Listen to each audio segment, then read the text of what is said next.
Hi, folks. Harry Frank from Red Giant here. Welcome to week 3 of AFX 217. We're wrapping up the Error ID that we started last week, so we'll be finishing this. My voice sounds a little deep and raspy. It's because I just got back from NAB. So, anyway, so this is where we left off. We had created a motion path with the light in After Effects, and we are able to have the particles in Trapcode Particular emit along this path and follow along this path. And we took not a cloud, but a bird. We stabilized it in Mocha. Or actually, I used Mocha Pro, but you could use Mocha AE as well. And this is basically where we left off. I noticed one thing that I didn't do, which I probably should, is in the particle section. Actually, let's just close everything up here in the particle section to make the size random something other than 0. Rarely do I ever leave size random at 0. So that makes it just a little bit more realistic. Now, as these birds move across the type, we have to do one more thing, which is to create sort of a matte wipe with the same images and reveal this text using sort of I don't know, bird transition, I guess we'll call it. So I'm going to open up my type here. This is actually, this is called Type Guide, just as of my type reference of what we're using, but I guess I'll just call it my type. And I'm going to pre-compose this so that my my original type is not affected, and I can just call this type transition.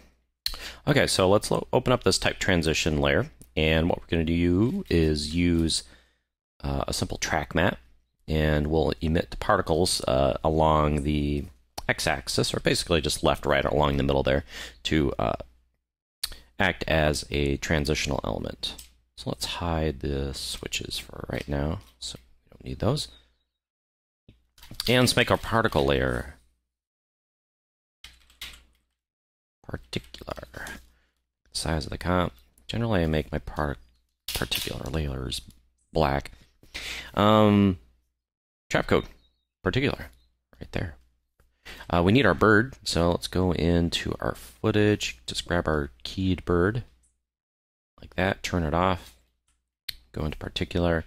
Let's just set up the behavior of the particles first. So I'm going to use a box, so we have more of an area to work with, and move the emitter over to the left. Set this to directional instead of uniform.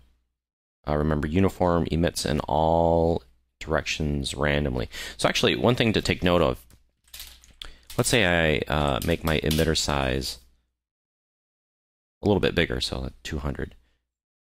So you can sort of see this box shape. But the particle motion is entirely random, so that means that particles can actually start at one point and then move towards the center and then move out of that original box area. So uniform doesn't necessarily just mean random in all directions away from the emitter. It actually means all random directions. So that could be in a positive or negative direction. If you want them to actually be emitting and moving randomly, but not actually entirely randomly, basically moving outwards from the center, that's what the outwards setting does, if you've never really used that. I think basically what this does is create absolute values of the direction of the particles. So if we consider the point of origination, or the sort of the center of everything, the center of the universe right here, particles can either move towards it or away from it. And outwards, we're just having particles entirely move away from the center. But in this case, for our birds, we want a directional emitter. So this is going to go in a very specific direction. And by default, it actually shoots away from the camera. I think you can always remind yourself of this by hopping to a custom view, although I don't have a camera right now. So let's create a camera. There we go. And you can see that they're actually moving away from the camera. So we want to rotate those along the y-axis 90 degrees so that they're going left to right. Tap escape to get back to our camera view. And then let's move this over here. All right, so we need these to move a lot faster. And notice how they spread out. So They start at that, well, I've got 200 by 200 right now, and then they start to sort of drift and spread upward. There's actually a control for this, and as you might guess, it is the direction spread. So I'm going to set this to a pretty low value, maybe 1 or 2, because we really just want it to stay right on this type area. At some point, we're going to want the particles to stop, but we do want enough to more or less cover up this type area. So I'm going to start with 200 particles, and then we'll animate this down to 0. Drag that keyframe back.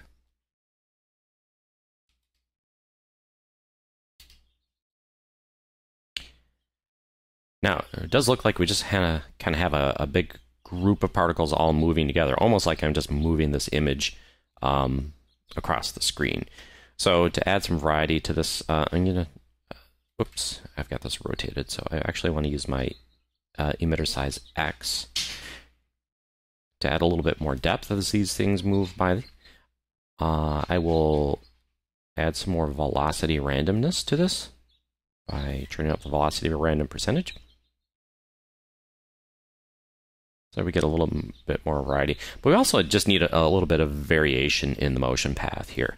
Now, this is where we want to cover the difference between turbulence and spin. So let's go into physics section.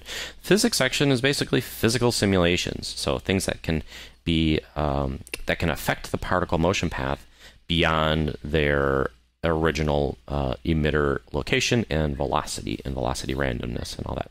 So if we go into the physics section, well, we've got gravity, and so we can, pull things down or up like that, but we don't necessarily need gravity right now. Let's go into the air section, which we've already covered before because we jumped into the first thing here, which was the motion path. But we are going to use spin. And it's worth covering the difference between spin and turbulence. Turbulence is essentially a fractal field or Perlin noise function or whatever. It's a noise map that controls or affects, I should say, affects the position. So when it comes across a dark area, or I guess say a low value of the noise map, the particle will move in a certain direction. And if it comes across a higher value, it moves in a different direction.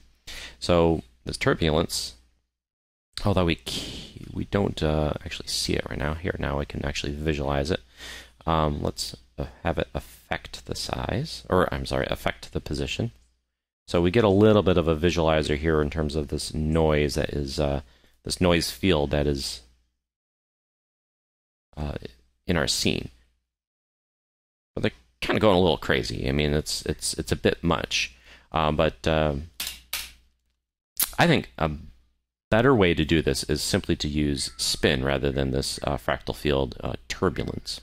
And though we've got all kinds of controls over the scale of the fractal field and the complexity of the fractal field and all that, let's not use that. In fact, let's turn off the visualizer and just use spin.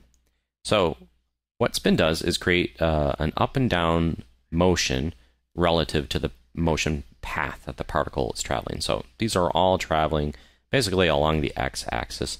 Spin amplitude,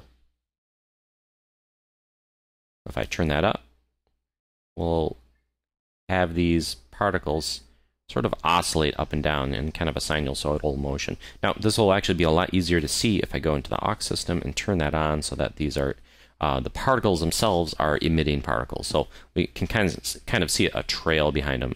Let me turn this up so we can see more, and let's inherit 100% of that color from the main. Or maybe, let's actually, we'll leave it down so that we can see a difference between the main particles and the aux particles. We're just trying to see the motion path here. We're not really doing anything with the aux system. So if I go back up to air spin amplitude, we can see how it is affecting the motion path. The frequency is, well, just that. How quickly they move up and down. So I move this to a high value. They're going to be oscillating up and down quite a bit, very quickly. There's an amount of delay that we have between the time that they're born and emitted and when they actually start to behave or they inherit the behavior of the spin. So right now they're only starting to inherit that behavior 1 full second after their birth. So I'm going to set that to 0 so that they are all using that the spin. I'm going to leave this pretty low though, just so that we have some variation and they're not all moving in the exact same path here. But it is supposed to be sort of a flock of birds moving together, so we want a little bit of sameness, I guess, and a little bit of variation. So I'll leave that up to you to fine tune. But I'm gonna leave this good for now, and from here, let's actually replace this with the bird particle. So let's go up to our particle type in the particle section, change that to sprite, or I guess I've been using sprite colorize. Go into the texture, sample the bird keyed as my particle type. Let's crank up the size. Go into time sampling, and we'll have this randomly loop. Looking pretty good already. Under rotation, let's make sure to orient this to the motion.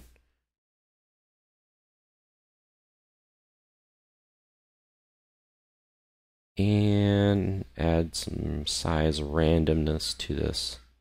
Let's bring the size overall down though. And I'm going to squeeze together the emitter size just a bit. Or actually, let's move it up. And emitter size Y. So it's just kind of concentrated on that text area. So we've got a nice little cluster right here as they swoop across. And because we've got that velocity random, although early on they're all kind of clustered together, as we go later in time, we have these little stragglers in the back that are on the low end of the velocity because of this velocity random. In fact, if I turn this up, we can sort of see that exaggerated. So from here, I should be able to create a pretty usable matte wipe.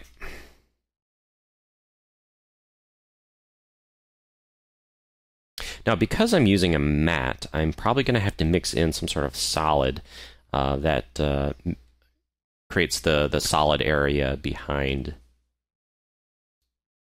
these birds. Oops, and they actually all disappear at 3 seconds because, as you remember, default lifespan is 10 seconds. So, or I'm sorry, 3 seconds. So I'm going to move it up to 10 seconds so we never see any of those birds actually disappear.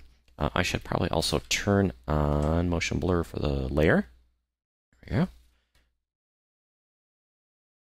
It considerably slows things down. Okay, so let's actually, I'm going to put this stuff into one comp. I just want the camera and the birds in its own composition. So this will be the bird matte because I have to add that one extra layer of the solid kind of moving along with it. So let's just create a new, I guess, I feel like such a old-timer After Effects user when I have this sort of thing against shape layers, just because for years and years and years and years, all I had were solid layers, and I kind of forget that the shape layers are here, and I can actually just draw out the shape that I need. So there, that's what I need. So I don't need it to be peach. I just want it a simple layer like that.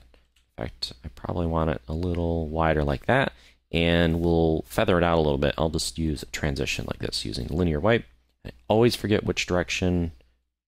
There we go. Which direction the wipe angle actually controls. So basically, we'll just kind of wipe this on along with the birds. And actually, this is what we should be focusing on, the alpha channels. That's Option or Alt 4 that I hit to show the alpha channel. And we want this wipe completion to kind of follow along as they exit the screen. So I might need a few different keyframes for this. So let's let them kind of fly in. So we'll see these sort of holes poking through the text as they come on. But we kind of want trailing behind it a solid matte. But not too much. I still like the idea of these stragglers kind of coming on like that. There we go. And then as they exit the screen. Yeah, I guess I need this to actually fill the whole screen. Something like that. So this will be our matte. And in our type transition layer here, which I thought at some point I pulled up the track matte, but F4 to bring that up, and then I can tell the type to use the bird matte as a alpha matte. So now these birds are sort of revealing the type. And then as they come through, there.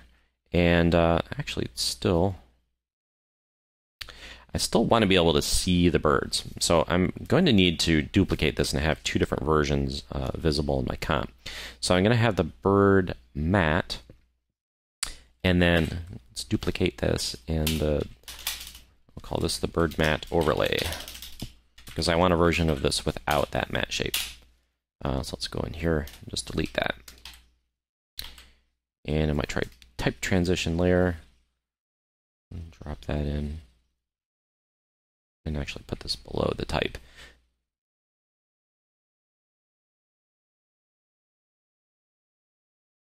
So we kind of see it where the birds are. And maybe I'll just bring the opacity down just a little bit. And bring it up as the birds kind of move across. Just so it's not, I don't know, 100%. Speaking of birds, there's a bird right outside my window. I don't know if you can hear him.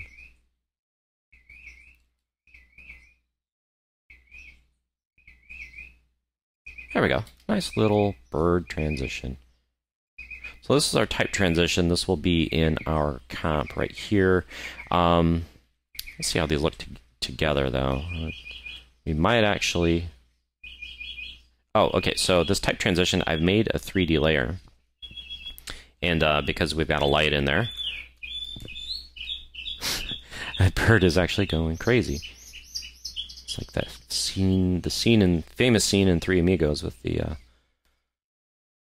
guy on top of the ledge. I don't know. So let's go into our light options here. I'm just going to turn off accepts lights. So I want it 3D, but I don't want it receiving any lights. Or perhaps I can go back and actually relight the scene a little bit. So let's move this forward in time a little bit so we still see our birds kind of swooping in along the logo.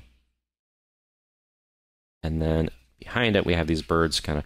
Actually, the birds in the back are a little lighter, so that's kind of bugging me. So let's go in here. We just want the visible bird, so that's the matte overlay. And let's go into our particular settings here. I did set this to sprite colorize, so I can go in and just set this to kind of a dark color.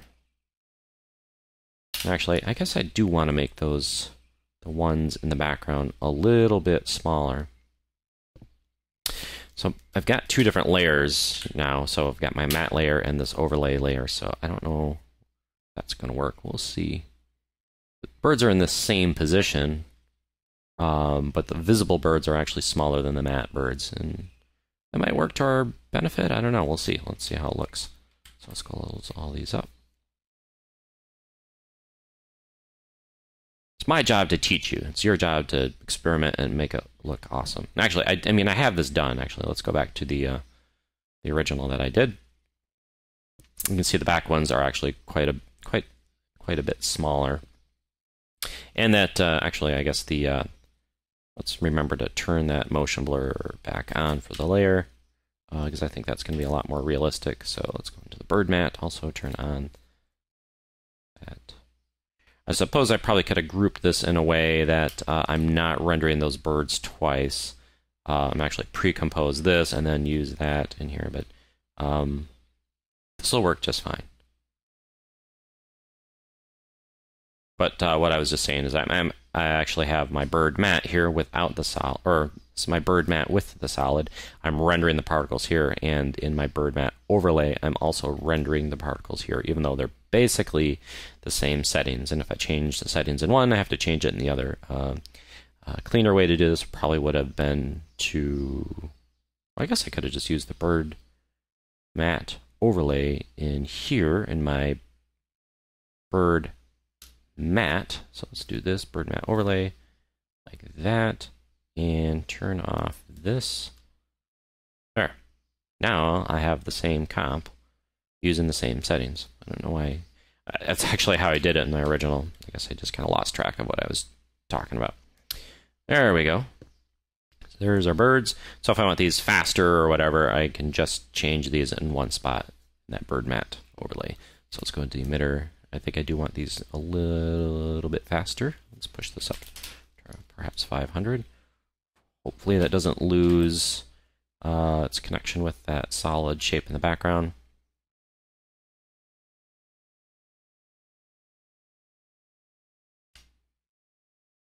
Yeah, I need to speed this up just a little bit. I'll just drag the keyframes back. All right, so I think we're pretty good with that.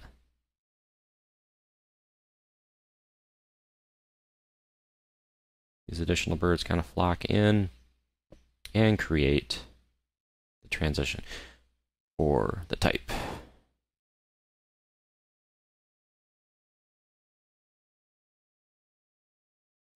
Now, generally, I've been making these IDs 6 seconds long. I don't know why 6 seconds, but it seems, well, there's some sort of educational value in just setting a fixed time that you need to get these done. And 6 seconds is pretty short, but enough time to get something cool happening. One thing I didn't do in the original motion path is actually turn off the birds. They're just continuously emitting. So I do need to make one little burst of birds towards the beginning. Let's see, that's my particles per second, and then have these stop emitting at some point. Now, there's nothing wrong with having it sort of trail down to just a few birds. So more space I put between these two keyframes. You know, we'll have more birds at first, and then we'll have a few, again, the stragglers at the end. That.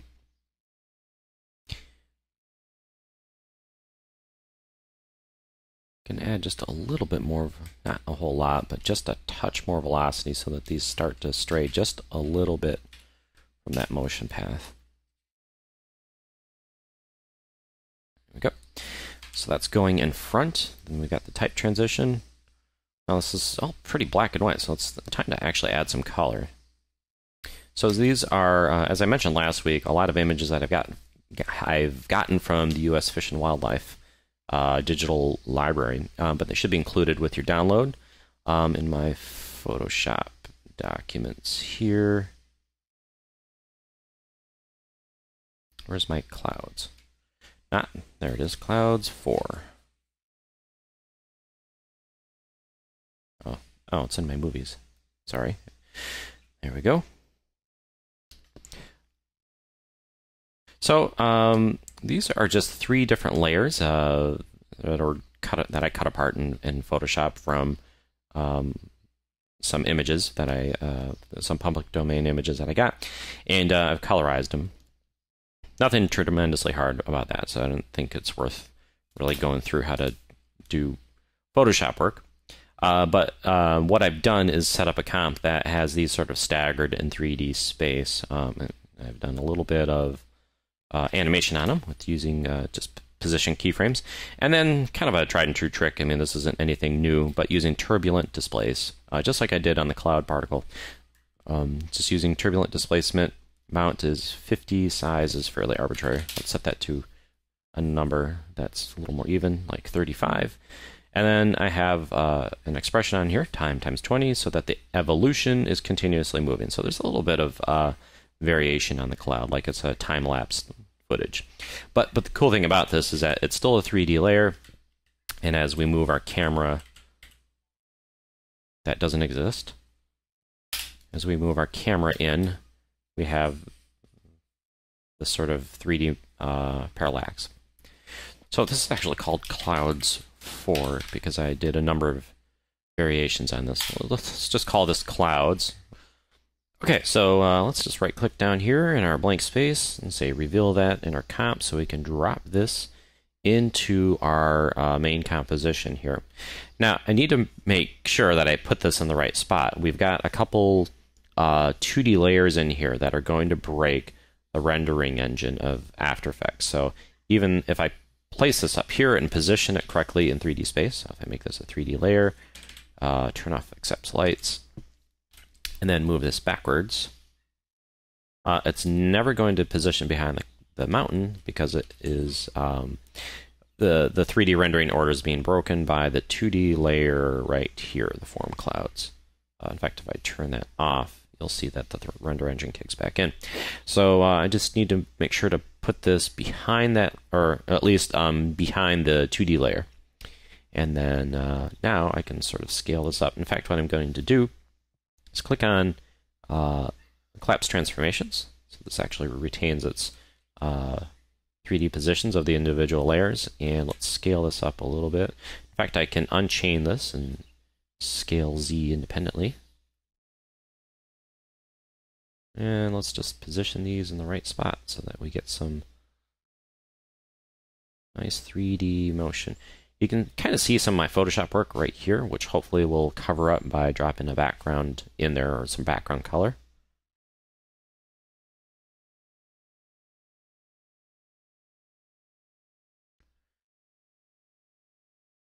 So let's do that next. We're just going to lay an image of a lens flare in here to color things up, and drop the background image in as well and do some final color correct. Okay, so in the background, I'm simply going to use a ramp, although we could make this more complicated by using something like Trapcode Horizon, which actually renders sort of a spherical environment. But we're not going to have that much camera movement. If the camera was sort of swooping around and moving around, kind of like following the birds or whatever, that would be a pretty good solution. But I think in this case, we can just go to Generate Ramp. So I'm just going to paste this from what I did before, just using a little bit of gold and then have that fall off to a lighter value here. And we're going to drop this all the way behind everything in our scene. Back here. These are starting to take shape.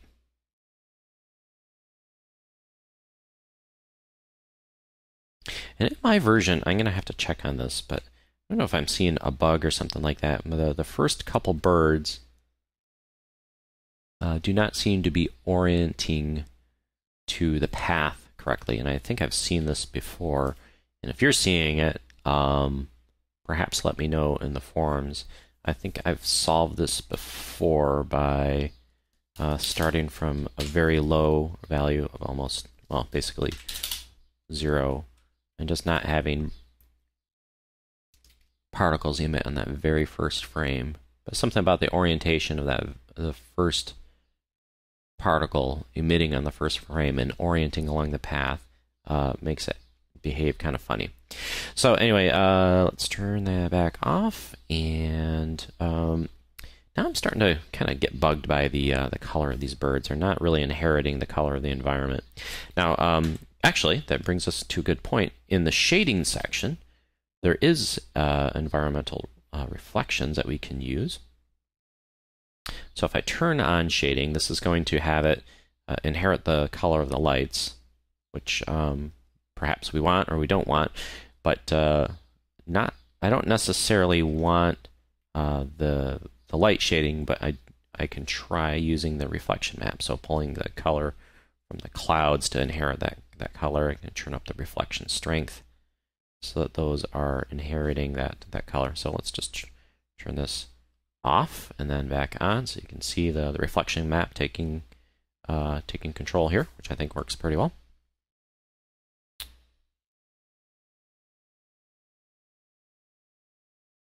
Now, same goes for those background birds. So let's go in our type transition, bird matte, drop those clouds in there, and go into particular, turn on shading, which these might all actually go black because there's no light in the scene. Honestly, I don't know if the clouds are going to inject that color back in. Not necessarily. So let's put a light in our scene. Let's just use an ambient light. So that's got the light there. Crank that up. Remember, we did actually leave our birds kind of dark here. We have got this dark gray. So I guess in that sense, so if I turn off the light, well, I'll just leave the ambient light back on. Let's turn it down to maybe 150 or so.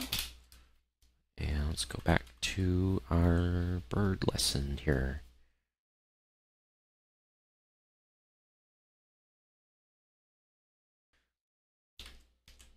Okay, now, however you like to add your sort of ambient sunlight is certainly up to you. I can show you a few different ways. Normally, what I would do is just show you Null Light Factory. The version I have is kind of a new version, and it's not one that you can download quite yet. So something easy to do would just be, we could use Null Light Factory 3 and pick your favorite lens flare to throw in the background.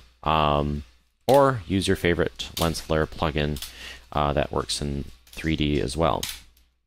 Still haven't finalized Null Light Factory, so I can't show you just yet. Now, in a simple scene like this, I think it's perfectly fine just to drop a pre-rendered flare in the background and make it a 3D layer. You're going to save on a lot of render time, and really there's not a whole lot of 3D motion that's going to be going on here. So really, we're more interested in color and location rather than 3D sunlight location as the camera moves, because basically the camera's just going to do a simple push. So one of the things I've included is just this Flare PSD, which actually was created with Null Light Factory 3. Now on its own, it looks actually pretty ugly. It's one of those things, once I soloed it, I said, oof. But in terms of the color and yeah, it's pretty ugly on its own, but it works pretty well in the scene. Hey, doesn't that look awesome? No, actually, let's just double check my original here. My flare, it's using screen. So let's show our blending modes. Go into not lighten, but screen. Put this off in the background. So again, like, it's more interested in color and some of the texture that you're going to get. So the spike ball artifacts out here. And I do want to make this 3D, and let's turn off accepts lights. And I probably need to put this, actually, let's just leave it where it is, and we'll push it back quite a bit and then scale it up. And I probably want to put the anchor point right where the center is, just so that the light location, the light source location is kind of where that anchor point is. There we go.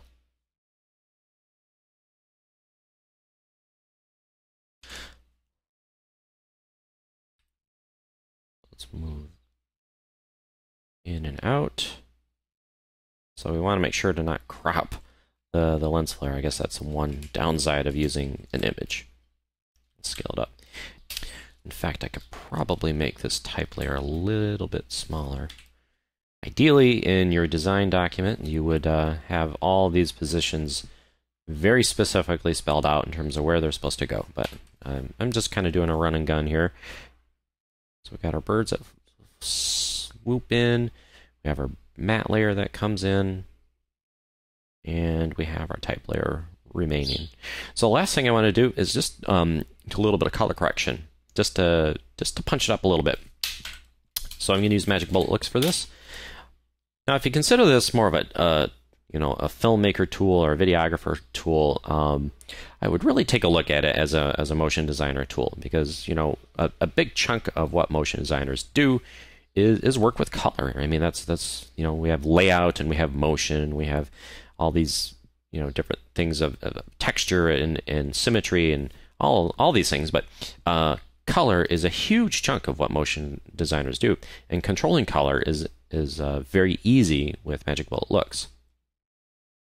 So the basic idea with Magic Bullet Looks is that you have a series of presets over on the left, which you are not required to use, but are often a good starting point.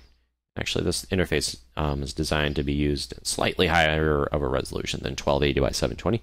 So I'll be doing some shimmying around here. But so these are all your categories. Let me turn one of these open, twirl it open, and see all the different presets that we've got.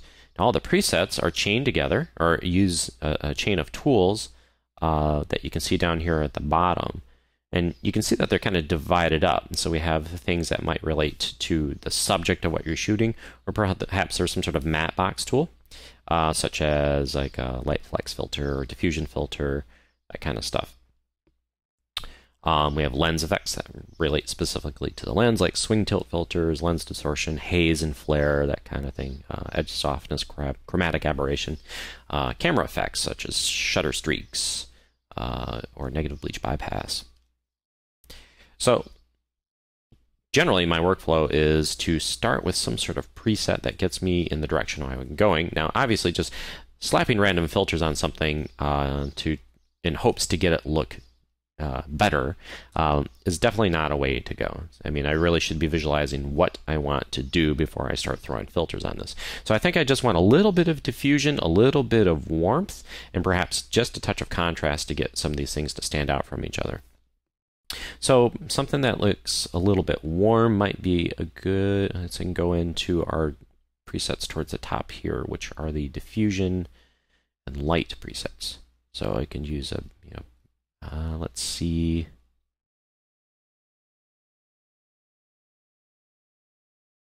You can get something that sort of diffuses the dark areas, which I think is probably a good place to start. So let's start with this one, and then I'm going to warm it up just a little bit and add some overall contrast to the image. Now, although Loox is definitely a stylized look creator, there's actually quite a bit of color correction tools available in here. In fact, all of the Colorista tools in Red Giant's Colorista are available in Magic Bullet Loox, such as the 3-way color corrector, all the curves that you the curve controls, even things like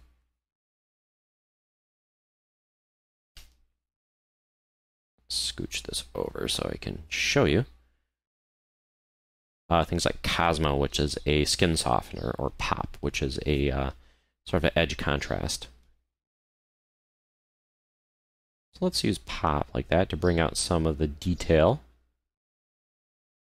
that might be getting lost a little bit in the diffusion. Got our contrast filter here. Let's take a look at the controls. Pretty straightforward. It's just a flat contrast amount. If I don't want to use a control like that, I would probably use something like curve, so I can use an S curve to add that contrast. So we'll contrast in like that. If I want to push one area around, such as the shadows, to make that stand out a bit more.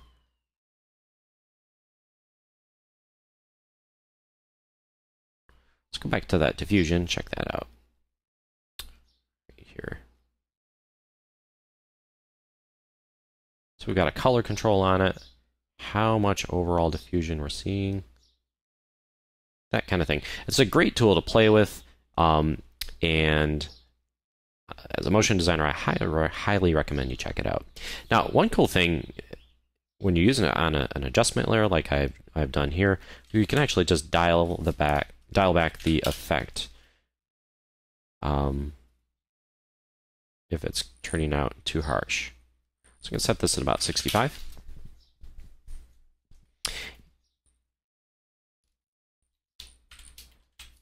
And let's just take a look at a full resolution, full size frame of this. Looks like I've got some bird stuck over here at the edge. I think that's my bird particles, yeah. Because they kind of flocked over to the side, and then they just kind of stayed there. I'm just going to, so let's take a look at our path here. And I need to move this out of frame just a little bit, so that they're just not flying in place to the right of the screen. There we go. All right, I think we're doing pretty well. I think we've gotten pretty close to our original. One last thing is, well, to add the network ID, which is often dropped in as a corner bug. And also seeing the mountain get cropped a little bit. There we go.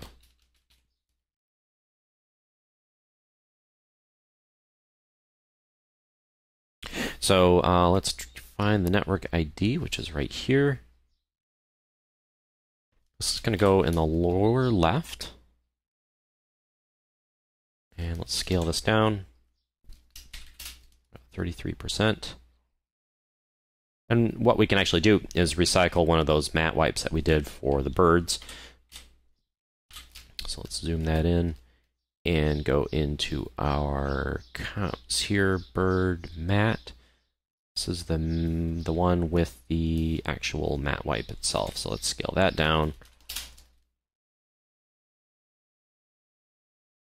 And have this come in after just a couple seconds.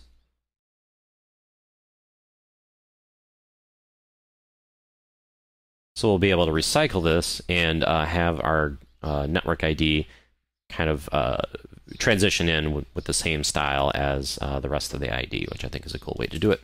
So let's pull up our matte wipe. And I don't want alpha inverted, I want alpha.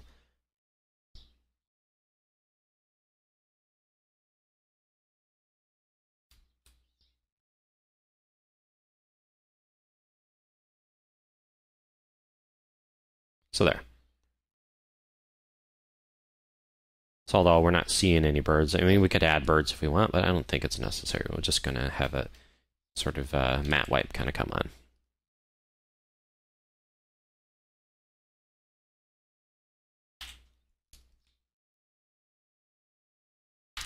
There we go. So this is a lesson version. Always, well, it's never quite as cool as the polished version. In fact, I don't have a camera move, which I just did a very simple camera move. So let's just copy and paste that from my original.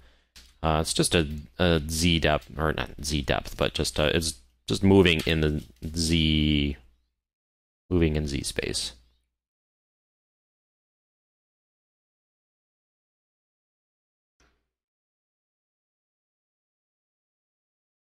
So here's a quick preview of what we've been working on. I think this was pretty fun. So this is the air ID. From here, we'll progress on to other different types of basic elements, like water or fire or earth. And I've got a number of ideas lined up for these. So we'll jump into new concepts next week in week 4. And we'll see you there, and also catch you on the forums.